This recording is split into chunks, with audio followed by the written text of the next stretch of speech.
يا أيها الذين آمنوا اتقوا الله حق تقاته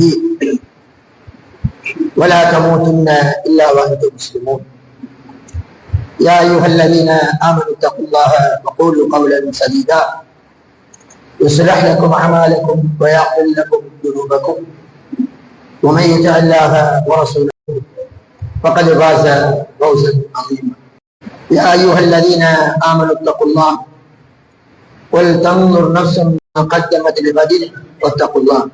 أما بعد فإن خير الحديث كتاب الله وخير الهدي هدي محمد وشر الأمور محدثاتها وكل محدثة بدعة وكل بدعة ضلالة. அன்பிற்குரிய இஸ்லாமிய சகோதரர்களே, ரபீல் அவல் மாதத்தில் இருந்து கொண்டிருக்கின்றோம். இந்த மாதம் வந்துவிட்டால் ரசூலுல்லாஹி ஸல்லல்லாஹு அலைஹி வஸல்லம் அவர்கள் பிறந்த மாதம்.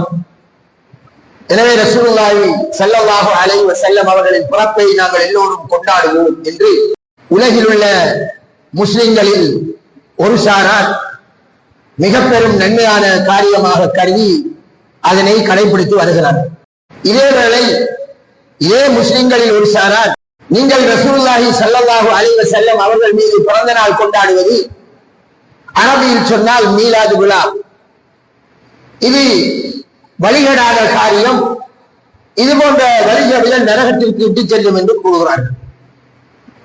இதற்கிடையில் மூணாவது ஒரு சாரார் அது நன்மையான காரியமும் அல்ல, வழிகேடும் அல்ல, விரும்பினால் செய்யலாம், விரும்பினால் செய்யாமல் விடலாம் என்ற ஒரு அனுமதியான காரியம் என்று கூறுகிறார். இதில் இடையில் உள்ள பொதுமக்கள் இந்த கருத்துக்களை வலியுறுத்தக்கூடிய உலமாக்களினுடைய கருத்துகளுக்குள் நேர்வழி இல்லை என்று தெரியாமல் தடுமாறுகிறார்கள். சில இடங்களில் ஆளுத்தால் சண்டை பிடித்துக் கொள்கிறார்கள். அதில் பிரிவினையை எல்லாம் உண்டாக்கி இருக்கிறது, நாம் பார்த்துக் கொண்டிருக்கிறோம். இதில் ஒரு விடயம் என்னவென்றால், ஒரு விடயத்தை இந்த மூன்று தரப்பும் ஒத்துக்கொள்கிறார்கள். என்னது? அதிலே ரசூலுல்லாஹி ஸல்லல்லாஹு அலைஹி வஸல்லம் அவர்கள் பிறந்தார்கள். அவர்களுக்கு நபி பட்டம் கிடைத்ததற்கு பின் அவர்கள் மரணிக்கும் வரை இந்த பிறந்த நாளை தன் மீது எடுத்தார்களா, அதாவது தனது பிறப்பை வைத்து மீலாது விழா என்று ஒன்றை கொண்டாடினார்களா என்று கேட்டால் இல்ல, அவர் கொண்டாடலா என்கிறார்கள். அதில் ஒத்துக்கொள்கிறார்கள். சரி, அவர் தான் கொண்டாடவில்லை. அப்ப அவருக்கு பின்னால் வந்த அவரை நம் எல்லோரையும் கூட நேசித்த அபூபக்கர், உமர், உஸ்மான், அலி ரலியல்லாஹு அன்ஹு, இந்த சஹாபாக்களுடைய ஹிலாபத்து நடந்த காலம் 30 வருஷ காலம். இந்த காலத்தில் அவர்கள் ரசூலுல்லாஹி ஸல்லல்லாஹு அலைஹி வஸல்லம் நம்மளோடு இருந்து போய்விட்டார்களே, அவர்களை நாங்கள் மறக்கலாமா என்று அவர்கள் யாராவது தங்களுடைய வாழ்க்கையில் இவ்வாறு கொண்டாட்டத்தை நடத்தினாரா என்று கேட்டால் இல்லல்ல, அவங்களும் ரசூலுல்லாஹின் மீது பிறந்த நாள் கொண்டாடவில்லை என்று இந்த மூணு தரப்பும் சொல்லுகிறார்கள். அப்ப இந்த ரெண்டு தரப்பு கடையில் நடுவில் இருக்கிற தாரை விட்டு கொண்டாடினால் வழிகேடு என்றவர்களும் கொண்டாடுவதால் நன்மை இருக்கிற ரெண்டு தரப்புக்கும் இடையில் ஒரு பெரும் வாக்குவாதம் அரபு உலகத்திலே, அரபு உலகத்திலே பெரும் கிழந்தங்களிலே எல்லாம் நடந்து கொண்டிருக்கிற இந்த வேளையிலே ஒருவருடைய கேள்விக்கு அடுத்தவர் பதில் சொல்லக்கூடிய அந்த நிலை எப்படி இருக்கிறது என்றால், கேட்கிறார்கள், ரசூலுல்லாஹி ஸல்லல்லாஹு அலைஹி வஸல்லம் கொண்டாடவில்லை என்று சொல்லுவீர்கள், நேர்வழி பெற்ற குலமாக்கள் அவர்களை பின்பற்றுங்கள் என்று சொல்லப்பட்டு அந்த நேர்வழி பெற்ற குலமாக்களும் கொண்டாடவில்லை என்று கூறுவீர்கள். சரி, அதற்கு பின் வந்த தாபியங்கள் யாராவது கொண்டாடினார்களா? இல்ல, அவங்களும் கொண்டாடவில்லை. தபா தாபியங்களுடைய காலம் 3வது தலைமுறை, அவர்கள் கொண்டாடினார்களா என்று இவர்கள் கேட்கிறார்கள். ஆமா, அவர்களும் கொண்டாடவில்லை தான் என்று மற்றவர்கள் சொல்கிறார்கள்.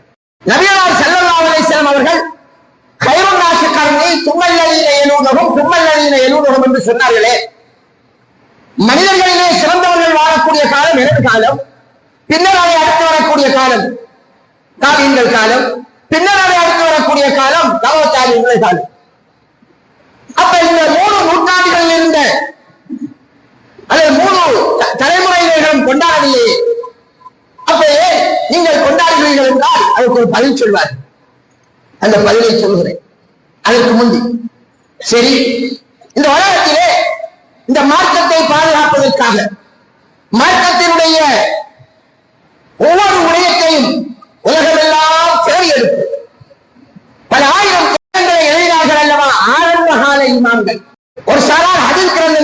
உள்ளவர்கள். இமாம் புகாரி, இமாம் முஸ்லிம், இமாம் அபூ தாவூத், திர்மிதி, நசாயி, இப்னு மாஜா, தாரமி, பைஹகி, இப்னு ஹிப்பான், இப்னு ஹுஸைமா, இப்படியே நூற்றுக்கணக்கான இமாம்கள். இவர்கள் யாராவது ரசூலுல்லாஹி ஸல்லல்லாஹு அலைஹி வஸல்லம் அவர்கள் மரணித்து விட்டார்கள் என்றாலும் அவர்களை ஞாபகப்படுத்த வேண்டும் என்று நன்மையான காரியம் என்று அவர்கள் செய்தார்களா என்றால் இல்லை. சரி, உலகத்தில் எல்லா மக்களாலும் நேசிக்கப்படக்கூடிய இமாம்கள் என்று சொல்லப்படக்கூடிய மதுஹபுடைய இமாம்கள் என்ற ஷாஃபி, ஹனபி, ஹம்பலி, மாலிக் இந்த 4 இமாம்கள் அவர்கள் யாராவது இஸ்லாத்தை பற்றி எழுதிய நன்மை தரக்கூடிய விடயங்கள் எழுதிய ஏதாவது கிரந்தத்தில் இதை செய்தால் நன்மை கிடைக்கும், இதை செய்யுங்கள் சுன்னத்தான காரியம் என்று சொல்லி இருக்கிறார்களா? அதுவும் இல்லை. அப்படி என்றால் நீங்கள் ஏன் இதை கொண்டாடுவது நன்மை என்று சொல்லுங்கள் என்று இவர்கள் அதை வழியோடு என்று சொன்னவர்களும் கேட்டுக்கொண்டிருக்கிறார்கள். அவர்கள் என்ன சொல்கிறார்கள் தெரியுமா? ரசூலுல்லாஹ் கொண்டாடவில்லை என்றாலும், சஹாபாக்கள் ரசூலுல்லாஹின் பிறந்த நாள் எடுக்காவிட்டாலும், தாபியங்கள் தபோ தாபியங்கள் எடுக்காவிட்டாலும் ரசூலுல்லாஹி ஸல்லல்லாஹு அலைஹி வஸல்லம் ஒரு பொது விதியை சொல்லி தந்து விட்டு சொன்னார்கள். என்ன விதி தெரியுமா என்று ஒரு ஹதீஸை சொன்னார்கள். என்ன ஹதீஸ்? மன் சன்ன பில் இஸ்லாமி சுன்னத்தன் ஹஸனத்தன் ஃபலஹு அஜ்ருஹா வ அஜ்ரு மன் அமில பிஹா. இதுதான் இவர்கள் கொண்டாடாவிட்டாலும் நாங்கள் கொண்டாடுவோம் என்கிறதற்கான ஆதாரத்தை அவர்கள் கூறுகிறார். முஸ்லிம் கிரந்தத்தில் வரக்கூடிய ஹதீஸ். அந்த ஹதீஸின் கருத்து, இஸ்லாத்தில் உள்ள ஒரு நல்ல விடயத்தை யார் நல்ல விடயத்திற்கு அழகான வழிமுறைக்கு யார் வழிகாட்டுவானோ, நான் கருத்தை சொல்லுகிற போது அவதானித்துக் இஸ்லாத்தில் இருக்கக்கூடிய ஒரு அழகான வழிமுறைக்கு யார் வழிகாட்டுவானோ அவருக்கு அதை பின்பற்றுகிறவர்களுடைய நன்மையும் கிடைக்கும். இதுதான் அந்த ஹதீஸினுடைய சரியான கருத்து. ஆனால் இந்த ஹதீஸை சொல்லி இந்த மீலாது விழாக்களை அரங்கேற்றுவார்கள் ஒரு கருத்து கொடுப்பார்கள். அந்த ஹதீஸ் என்ன கருத்து என்றால், இஸ்லாத்திலே யார் ஒரு புதிய ஒரு அழகான வழிமுறையை உருவாக்குவானோ, என்ன கூறுவார்கள்? இஸ்லாத்தில் யார் ஒரு அழகான வழிமுறையை உருவாக்குவானோ அவனுக்கு அதை பின்னால் செய்பவர்களின் நன்மையும் கிடைக்கும். சென்னையுடைய மொழிபெயர்ப்பை பார்த்துக் கொள்ளும். இவ்வாறு அவர்கள் மொழிபெயர்த்து ரசூலுல்லாஹி ஸல்லல்லாஹு அலைஹி வஸல்லம் இந்த மாதிரி சொல்லி இருக்கிறார்கள். ஒரு நல்ல வழிமுறையை உருவாக்கினால் பின்னால் அவர்களுக்கும் அது நன்மை கிடைக்கும் என்றார்கள். அதனால் ரசூலுல்லாஹ் செய்யாவிட்டாலும், அபூபக்கர், உமர், உஸ்மான், அலி ரலியல்லாஹு அன்ஹும் செய்யாவிட்டாலும் நாங்கள் செய்கிறோம், அழகான ஒரு விடயம், நன்மை கிடைக்கும் என்று சொல்லுகிறார். நன்மைக்குரிய சகோதரனை, இங்க வந்திருக்கக்கூடிய இந்த பல மீலாது விழாக்களில் ஒரு காலத்தில் ஏறி இருப்பீர்கள், அல்லது இப்போதும் ஆங்காங்கே நடைபெறக்கூடிய மீலாது விழாக்களில் கலந்து கொள்ள இருப்பீர்கள். வானொலிகளிலே இந்த ஹதீஸை சொல்லி கருத்து சொல்வார்கள், உங்களுடைய மூளைகளிலும் சொல்லுவார்கள். அவர்களின் மொழிபெயர்ப்பை அவதானித்துக் கொள்ளுங்கள். இந்த மொழிபெயர்ப்பை எது சரியானது என்று நீங்களும் புரிந்து கொள்ளலாம். அதற்கு அரபு பாஷை தேவையில்லை. ஏன் தெரியுமா? இந்த ஹதீஸை ரசூலுல்லாஹ் எப்போதும் சொன்னார்கள் என்ற அந்த நிகழ்வை பார்த்தால் அதன் கருத்து புரிந்துவிடும். என்னது? அருமை ரசூலுல்லாஹி ஸல்லல்லாஹு அலைஹி வஸல்லம் பள்ளியிலே இருக்கிறார்கள் சஹாபாக்கள். அப்போது ரொம்ப கஷ்டத்தோடு சிலர் அங்கே வந்தார்கள். வந்த மக்களை பார்த்தபோது ரசூலுல்லாஹி ஸல்லல்லாஹு அலைஹி வஸல்லம் அவர்களுடைய அந்த கஷ்டமான நிலையை பார்த்தபோது ரொம்ப கவலை வந்துவிட்டது. அதனால் அவர்களுக்கு உதவி செய்வதற்காக அருமை ரசூலுல்லாஹி ஸல்லல்லாஹு அலைஹி வஸல்லம் தர்மம் செய்யுங்கள் என்று ஆசை ஊட்டினார்கள். என்ன செய்யுமாறு? தர்மம் செய்யுமாறு ஆசை ஊட்டினார்கள். அப்போது சஹாபாக்கள் நம்மை போன்ற வசதிகளாக இருக்கவில்லை. அவர்களுக்கு காலையில் கிடைத்தால் மாலையில் கிடைக்காமல் இருக்கும், மாலையில் கிடைத்தால் காலையில் கிடைக்காது. இவ்வாறான நிலையிலே அந்த சஹாபாக்கள் யோசித்துக் கொண்டிருக்கிறார்கள், யார் தர்மம் செய்வது? வசதி இல்லை. மீண்டும் ரசூலுல்லாஹி ஸல்லல்லாஹு அலைஹி வஸல்லம் மீண்டும் வலியுறுத்தினார்கள். அப்போது சஹாபி தன்னுடைய 2 கைகளிலே தானியங்களை கொஞ்சத்தை எடுத்துக்கொண்டு வந்து முன்வைக்கிறார். ஏதோ அவருக்கு கிடைத்ததை கொண்டு வந்து வைக்கிறார். அதை பார்த்ததும் ஏனையவர்களும் தங்களால் முடியுமானதை கொண்டு வந்து அந்த தர்மத்தை முன்வைக்கிறார்கள். அப்போது ரசூலுல்லாஹி ஸல்லல்லாஹு அலைஹி வஸல்லம் என்ன சொன்னார்கள்? இதை சொன்னார்கள். என்ன சொன்னார்கள்? மன் சன்ன பில் இஸ்லாமி சுன்னத்தன் ஹஸனத்தன் ஃபலஹு அஜ்ருஹா வ அஜ்ரு மன் அமில பிஹா. இஸ்லாத்தில் உள்ளவர்களுடைய நிறைய தர்மம் இஸ்லாத்தில் இருக்கிறதா இல்லையா? ரசூலுல்லாஹ்வுடைய வழிகாட்டுதா இல்லையா? இஸ்லாத்தில் உள்ள என்றால் அந்த இஸ்லாத்தை வழிநடத்தியவர் ரசூலுல்லாஹ் ஸல்லல்லாஹு அலைஹி வஸல்லம். அவர்கள் காட்டிய வழிமுறையான அந்த அழகான தர்மம். இப்படி எத்தனையோ நல்ல விடயத்திற்கு ரசூலுல்லாஹ் வழிகாட்டி இருப்பார்கள். அந்த வழிகாட்டலில் ஒன்றான அந்த தர்மத்திற்கு யார் வழிகாட்டுகிறாரோ சன்ன வழிகாட்டினான், சுன்னத் வழிமுறை. இஸ்லாத்தில் ஒரு அழகான வழிமுறை என்றால் அது அருமை ரசூலுல்லாஹினால் அது ஆரம்பத்திலிருந்து வழிகாட்டப்பட்டிருக்கும். இவ்வாறான இந்த வழிமுறைக்கு யார் வழிகாட்டினானோ, ஒரு சஹாபி 2 கை நிறைய எடுத்துக்கு வந்தார் அல்லவா, அவருக்கு பின்னர் யாரெல்லாம் அவரை பார்த்து செய்கிறார்களோ அவர்களுடைய நன்மை கிடைக்கும் என்றுதான் அந்த ஹதீஸின் கருத்து என்பது இப்போது உங்களுக்கு புலப்பட்டிருக்கும். இவ்வாறு தெளிவாக சொல்லப்பட்ட வார்த்தை எந்த இடத்தில் சொல்லப்பட்டது என்று சாதாரண பாவம் புரிந்து கொள்ளக்கூடிய விதத்தில் அந்த ஹதீஸ் விளக்கம் கொடுக்க இவர்கள் என்ன செய்து விட்டார்கள்? யார் இவர்கள்? ரசூலுல்லாஹ், சஹாபாக்கள், தாபீன்கள், தபூ தாபீன்களுடைய காலத்தில் இல்லாததை பின்னர் உருவாக்கி கொண்டார்களோ அவர்கள் உருவாக்கியதற்கேற்ப இந்த ஹதீஸின் கருத்தை எப்படி மாற்றி விட்டார்கள்? இஸ்லாத்திலே யார் ஒரு புதிய அழகான விடயத்தை உருவாக்குவார்? தர்மம் என்பது ஒரு சஹாபி உருவாக்கினதா, அது ரசூலுல்லாஹினால் வழிகாட்டப்பட்டது என்று கருத்தை கொடுத்து ரசூலுல்லாஹ் செய்யாவிட்டாலும் நல்ல விடயங்கள் நன்மை கிடைக்கும் என்றார்கள். இஸ்லாத்தில் உள்ளதை செய்தால் நன்மை கிடைக்கும். ஏன்? நன்மைக்கு சொந்தக்காரன் அல்லாஹ். அப்போது அடுத்த தரப்பினர் மீண்டும் கேட்கிறார்கள், நீங்கள் இஸ்லாத்திலே புதிதாக அழகான ஒரு விடயத்தை உருவாக்கலாம் என்று கூறுகிறீர்களா? அப்போது ரசூலுல்லாஹி ஸல்லல்லாஹு அலைஹி வஸல்லம் அந்த இஸ்லாத்தை பூரணப்படுத்தாமல் சென்றிருக்கிறார்கள் என்று சொல்ல வருகிறீர்களா? அல்லாஹ்வுடைய திருமறையிலே கூறிவிட்டார், அல்யௌம அக்மல்து லக்கும் தீனக்கும், இன்று உங்களுடைய மார்க்கத்தை நான் பூரணப்படுத்தி விட்டேன் என்று அல்லாஹ் திருமறையில் கூறிவிட்டானே. ரசூலுல்லாஹி ஸல்லல்லாஹு அலைஹி வஸல்லம் அவர்கள் பூரணப்படுத்தாமல் இந்த மார்க்கத்தில் ஒன்றை விட்டுவிட்டு சென்றார்கள் என்று சொல்ல வருகிறீர்களா? உங்களை கருத்துப்படி பார்த்தால் அவ்வாறு வரப்போகிறது. நன்மை தரக்கூடிய விடயம் என்று அதை நீங்கள் உருவாக்கலாம் என்றிருந்தால் அடுத்த கேள்வி வரப்போகிறது. என்ன கேள்வி? நன்மை தரக்கூடிய விடயங்கள் எத்தனை விடயங்களை ரசூலுல்லாஹி ஸல்லல்லாஹு அலைஹி வஸல்லம் அவர்கள் இஸ்லாத்திலே உள்ள விடயங்களை மக்களுக்கு சொல்லாமல் மறைத்துவிட்டு போயிருக்கிறார்கள் என்று சொல்ல வருகிறீர்களா? இதெல்லாம் நன்மையான காரியமோ? அந்த நன்மை வரக்கூடிய காரியத்தை ரசூலுல்லாஹ் முழுமையாக சொல்லிவிட்டு சென்றார்களா இல்லையா என்று கேட்டால் சொல்லிவிட்டு சென்றார்கள் என்று கூறுகிறார்கள். அப்படி என்றால் அவர்கள் சொன்ன விடயம் அவர்களை எங்களை விட 1000 மடங்கு நேசித்த அந்த சஹாபாக்கள் அறிந்திருந்தார்களா இல்லையா என்று கேட்டால் அறிந்திருந்தார்கள். அப்படி என்றால் அவர்கள் அறியாத இந்த மீலாது விழா என்பது நன்மை தரக்கூடிய விடயமாக இருந்தால் அங்கு இருக்கத்தானே வேணும். அங்கு இல்லாத ஒன்றை நாங்கள் உருவாக்குவது என்று இருந்தால் இஸ்லாம் பூர்த்தியாக்கப்படவில்லை என்று கூறுகிறீர்கள். அவர்களை இஸ்லாத்தினுடைய அடிப்படையை புரியாததால் வருகின்றவார் என்ன தெரியுமா? இந்த இஸ்லாமிய மார்க்கம் பரிசுத்தமான மார்க்கம், மனித சிந்தனைக்கு அப்பாற்பட்ட மார்க்கம். எந்த ஒரு மனிதனும் தனது சிந்தனைக்கு அழகாகப்படுவதை இந்த மார்க்கத்தில் ஒட்டுமொத்த உலகத்தில் உள்ள முஸ்லிம்கள் சேர்ந்து ஒன்றை உருவாக்கி இது இஸ்லாம் என்று சொல்ல முடியாது. காரணம் இல்லை, முடிக்கப்பட்டு விட்ட மார்க்கம், பூரணப்படுத்தப்பட்ட மார்க்கம், மனித சிந்தனைக்கு அப்பாற்பட்டது. அதனால்தான் அல்லாஹ் தஆலா நபியை பார்த்து சொன்னார், நமக்கு சொல்ல சொல்கிறான், நீ கூறுகிறார். ரசூலுல்லாஹ்விற்கும் சொல்கிறான், எங்களுக்கும் சொல்கிறான், நீ பின்பற்றி மா உன்சில இலைக்க மின் ரப்பி, உன் ரப்பிடமிருந்து எது இறக்கப்பட்டதோ அதை பின்பற்றி. யாருக்கு சொல்கிறார்? நமக்கும் ரசூலுல்லாஹ்விற்கும். நீ பின்பற்றக்கூடாது யாரை? பொறுப்புதாரிகளை, நேசர்களை. இன்னொரு வசனத்தில் சொல்கிறான், இன் அத்தல இல்லாமா யுஹா இலை. ரசூலுல்லாஹி ஸல்லல்லாஹு அலைஹி வஸல்லம் தங்கள் சிந்தனைக்கு படுவதை மக்களுக்கு மார்க்கம் என்ற பெயரில் போதிக்கிறார். இவர் பொய்யன் என்று சொன்னபோது அல்லாஹ் சொன்னார், நபியே நீங்கள் சொல்லுங்கள், எனக்கு வகையாக அறிவிக்கப்படுவதை தவிர வேறெதையும் நாம் பின்பற்றுவதில்லை. மேலும் ஒன்றை சொல்கிறார், நாங்கள் சொல்லாததை யார்? அல்லாஹ். அல்லாஹ் சொல்கிறான், அல்லாஹ் சொல்லாத ஒன்றை அல்லாஹ் சொன்னதாக முஹம்மது ஸல்லல்லாஹு அலைஹி வஸல்லம் சொல்லிவிட்டால், என்கிற பெயரிலே முஹம்மது ஸல்லல்லாஹு அலைஹி வஸல்லம் ஏதாவது மாற்றமாக சொல்லிவிட்டால் சொல்லாததை அவருடைய உயிர் நாடியை பிடித்து உயிர் நாடியை தரைத்து விடுவோம் என்றார். யாருக்கு சொல்கிறார்? யாருக்கு சொல்கிறார்? முஹம்மது ஸல்லல்லாஹு அலைஹி வஸல்லம். அப்படி என்றால்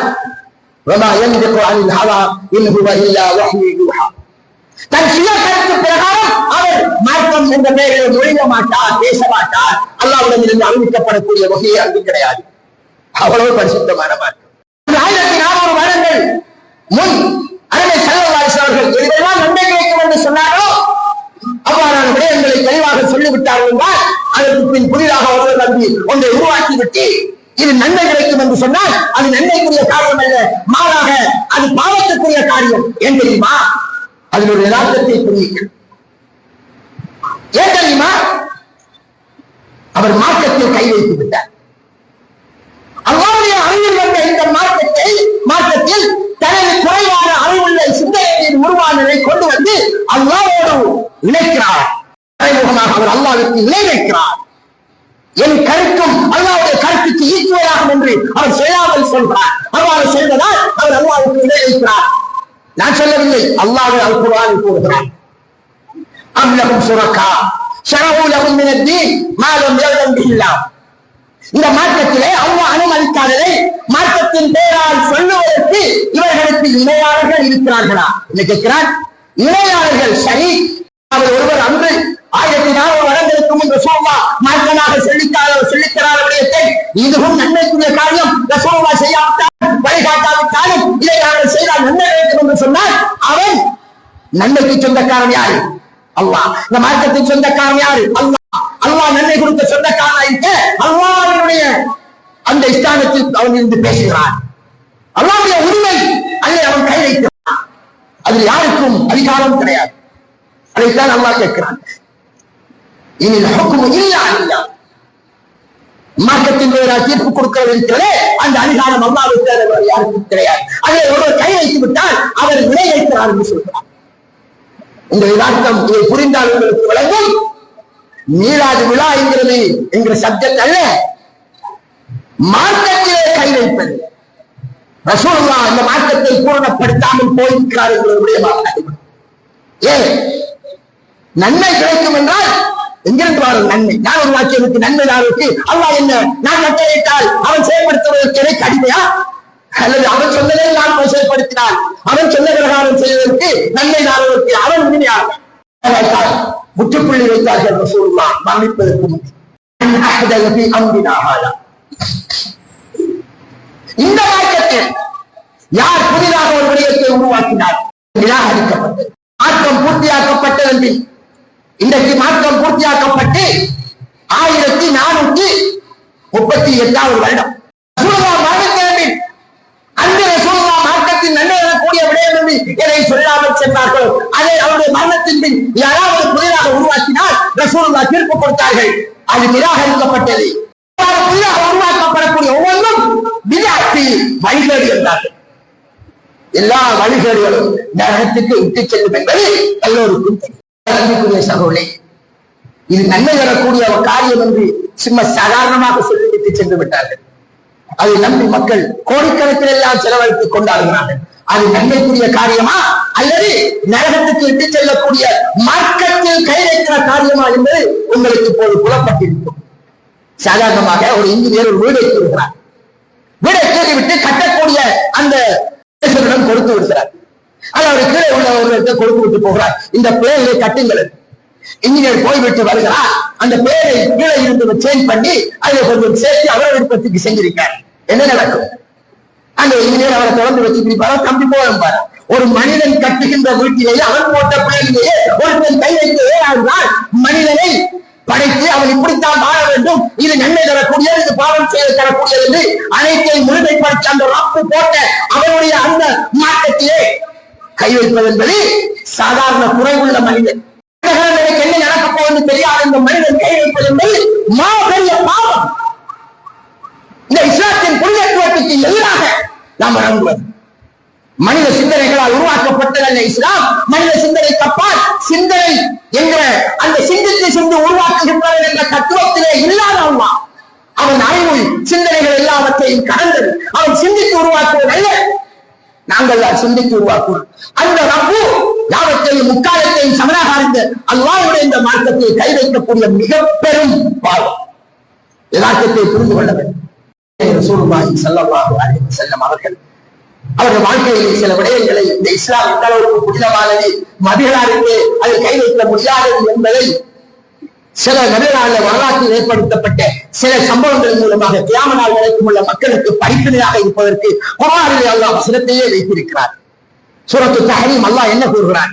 ஏ நபியே, இவற்றை ஹர்ரிமு மா அஹல்லல்லாஹு லக் அல்லாஹ் ஹலாலாக்கியதை நீ ஏன் ஹராமாக்குகிறாய்? யாரை பார்த்து கேட்கின்றாய்? நபி ஸல்லல்லாஹு அலைஹி வஸல்லம் அவர்களை பார்த்து கேட்கிறான், லிம துஹர்ரிம் மா அஹல்லல்லாஹு லக். உன்னுடைய மனைவியுடைய திருப்திக்காக அல்லாஹ் ஹலாலாக்கியது அவர்களுக்கு விருப்பமில்லை என்று அவர்கள் இருப்பார்கள், போவார்கள். அல்லாஹ் ஹலாலாக்கியது உனக்கு கை வைத்தார். அருமை ரசூலுல்லாஹ்வுக்கு அதிகாரம் இல்லை. அதைத்தான் பல வசனங்களில் அல்லாஹ் தஆலா அப்பப்போது ரசூலுல்லாஹ்வுடைய வாழ்க்கையிலே சில விடயங்கள் அவர் நல்லது கருதி அவர் செய்ய முற்படுகிற போது அது சாதாரண விடயம். சிலர் வந்து நபியலாரை யுத்த சந்தர்ப்பத்தில் அனுமதி கேட்பார்கள். ரசூலுல்லாஹ் பரவாயில்லை என்று ஏதோ காலத்தை அனுமதி கொடுக்கிறார்கள். அல்லாஹ் லிமா அலிந்தலகும், இதப்படி அனுமதி கொடுத்தாய். நபியை பார்த்து அல்லாஹ் கேட்கிறார். நபியலாருக்கு தன் சொந்த விருப்பப்படி அவர் நினைத்ததை செய்ய முடியாத அளவுக்காக பாதுகாக்கப்பட்ட மார்க்கம். அந்த ரசூலுல்லாஹை விட அதற்கு பின்வந்த அறிஞர்கள் நல்லது நல்லது நல்லது என்றால் அதனால் உருவானதுதான் 73 கூட்டம். அதிலே ரசூலுல்லாஹ் காட்டிய வழியோடு நாம் நின்று விட்டால், அவர்கள் செய்து காட்டி இருந்தால் அதை நாம் செய்து திருப்திப்படுத்திக் கொள்வோம். அதை தப்பால் நாம் இறை எடுக்க மாட்டோம் என்ற ஒரே கொள்கையில் 1400 வருடங்களுக்கு முந்தி அவர் போதித்தது நாம் நின்று விட்டால் இந்த முஸ்லிம் சமுதாயம் 73ஆக பிரிந்திருக்க மாட்டாரு, ஷியா சிந்தி என்று வந்திருக்கவும் மாட்டார். ஷியாக்கள் என்று சொல்லப்பட்ட பாத்திமியன்கள் ஆட்சி செய்த போது இஸ்லாமியமான ஷியாக்கள் என்றால் அவர்கள் மனிதனுடைய கொள்கை உங்களுக்கு தெரியும். அவர்களுடைய ஆட்சி காலத்தில் உருவாக்கப்பட்டதுதான் இந்த மீலாது விழா. அவர்களுடைய அவருடைய அறிஞர்கள் அவர்கள் அழகாகப்பட்டதை உருவாக்கினார்கள். அதிலிருந்து வந்த எனவே அன்புக்குரிய சகோதரர், நீங்கள் உண்மையிலே ரசூலுல்லாஹி ஸல்லல்லாஹு அலைஹி வஸல்லம் அவர்கள் நேசிப்பதாக இருந்தால் அந்த ரசூலுல்லாஹ் எவ்வாறு வழிகாட்டினார்களோ அவர்களுக்கு ஸலவாத்து சொல்லச் சொன்னார்கள். சொல்லுங்கள், எதையெல்லாம் நன்மையான காரியம் என்று சொன்னார்களோ அதைகளை பூர்வமாக பின்பற்றுங்கள். அப்போது நீங்க உங்களை அல்லாஹ் நேசிப்பார். அதை விடுத்து அந்த ரசூலுல்லாஹ் காட்டித் தராதைகள் நன்மை கிடைக்கும் என்று சொன்னால் அது ரசூலுல்லாஹை கேவலப்படுத்துகிறீர்கள். எல்லாருக்கும் மட்டும்தானே நன்மையான காரியம் தெரியும், எங்களுக்கு தெரியும் என்று சொல்ல வருகிறீர்கள். நீங்கள் ரசூலுல்லாஹ்வுக்கு எதிராக போறது புரியுங்கள். நாம் அந்த ரசூலுல்லாஹை அவர் காட்டிய வழியோடு பின்பற்றி அதை பொருந்திக் கொண்டு அதுதான் பூரணம் என்று நாங்கள் எங்களை கட்டுப்படுத்திக் கொள்வோம். அல்லாஹ் பேச எனக்கு உங்களுக்கும் புரிந்து நடக்க நல்ல பாதிப்பாக.